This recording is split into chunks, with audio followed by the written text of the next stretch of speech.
मैं दिनेश करदम। मैं RTM university Nagpur Maharashtra का BCom first year first semester का सब कंपनी लॉ सब्जेक्ट पढ़ाने जा रहा हूँ। ध्यान देंगे स्टूडेंट्स। हम पढ़ेंगे following are the characteristics of company under the companies act 2013।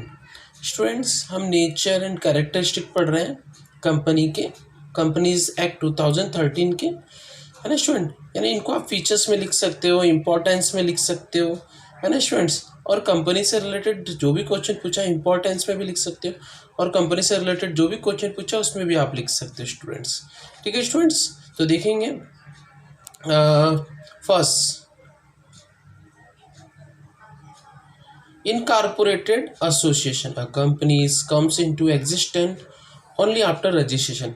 Students, company तभी शुरू हो सकती है जब उसका रजिस्ट्रेशन हो, है ना स्टूडेंट। इनकॉर्पोरेशन मतलब होता है कंपनी शुरू होना।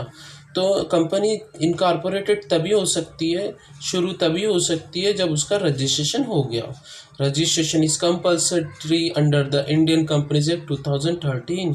कंपनीज एक्ट 2013 रूल के अनुसार कंपनी का रजिस्ट्रेशन जरूरी है, क्योंकि रजिस्ट्रेशन होगा तो ही कंपनी शुरू हो पाती है। Under any of previous company law, after incorporation a company has separate legal identity which is different from its member. Company की एक सेपरेट आइडेंटिटी भी होती है जो कि उसको उसके मेंबर से अलग करती है। Second, artificial person. Student, company artificial person होती है। Company is an artificial person. Artificial का मतलब होता है स्टूडेंट कि कंपनी को नाम तो पर्सन का होता है लेकिन वहाँ पे कोई पर्सन नहीं होता। जैसे for example Mahatma Gandhi company, तो हम अंदर जाएंगे तो हमें महात्मा गांधी नहीं मिलेंगे, केवल नाम ही महात्मा गांधी का है ना स्टूडेंट।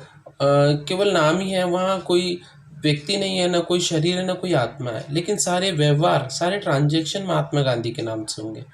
ठीक है ना student. A company is an artificial person created by law. Company को लॉ के अनुसार शुरू किया जाता है, कानून के अनुसार। इट हैज़ नो बॉडी और सोल, ना ही उसको शरीर होता है ना ही आत्मा होती है, लेकिन कंपनी एक व्यक्ति की तरह सारे ट्रांजैक्शन कर सकती है। It can do everything like human being. It can hold property, appoint employees, enter into contract. Thus, it has separate life which is distinct from its member. और इसी वजह से कंपनी अब की जो लाइफ होती है वो अपने मेंबर से अलग होती है, क्योंकि कंपनी रजिस्टर्ड होती है, जिसकी वजह से मेंबर अगर जॉब छोड़ के चला भी जाता है या मेंबर कंपनी से अलग होते तो कंपनी बंद नहीं होती, कंपनी कंटिन्यू चलते रहती है ना students.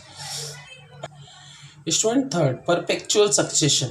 A company enjoy a long and stable life.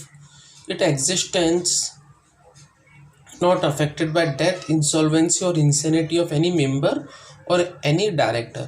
Student, perpetual succession मतलब होता है लगातार चलना, कंटिन्यू चलना। स्टूडेंट, किसी मेंबर के डेथ होने से, कंगाल हो जाने से, इंसॉल्वेंसी होने से या जॉब छोड़कर जाने से कंपनी को कोई फ़र्क नहीं पड़ता। चाहे वो मेंबर हो चाहे डायरेक्टर हो, इनके चले जाने से या छोड़ के जाने से कंपनी में कोई फ़र्क नहीं पड़ता है। कंपनी कंटिन्यू चलती रहती है। Its existence is quite separate from its member. Company registered होती है इसलिए अपने मेंबर से पूरी तरह से अलग होती है।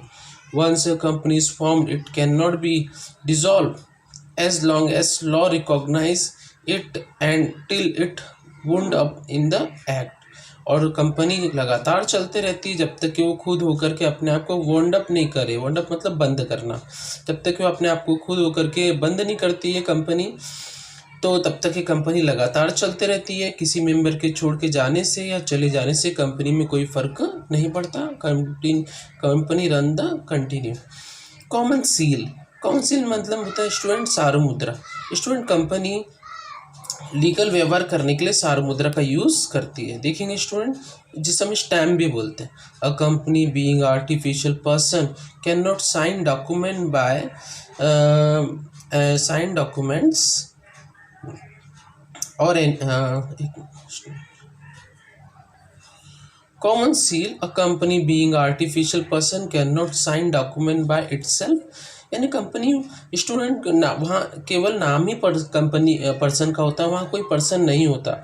इसलिए सारे इंपॉर्टेंट डॉक्यूमेंट पे सिग्नेचर करने के लिए कॉमन सील का यूज़ किया जाता है, सार्वमुद्रा का यूज़ किया जाता है। Therefore every company must have common seal which act as a signature, और इसलिए जो स्टैम्प होता है वो सिग्नेचर का काम करता है। It is affix all important document, और ये सारे इंपॉर्टेंट डॉक्यूमेंट पे लगाया जाता है। It is always a custody of the board of directors, और स्टूडेंट ये बहुत ही महत्वपूर्ण सार्वमुद्रा होती है, ये डायरेक्टर्स की सुरक्षा में रखी जाती है, कस्टडी में रखी जाती है। Limited liability, students limited liability का मतलब होता है कि दायित्व, सीमित दायित्व है ना स्टूडेंट। सीमित दायित्व मतलब होता है कि कंपनी के में अगर लॉस होता है तो शेयर होल्डर की प्रॉपर्टी नहीं ली जाती। The liability of each member of the company is limited to the amount payable by him as investor, that is the value of share subscribe by him.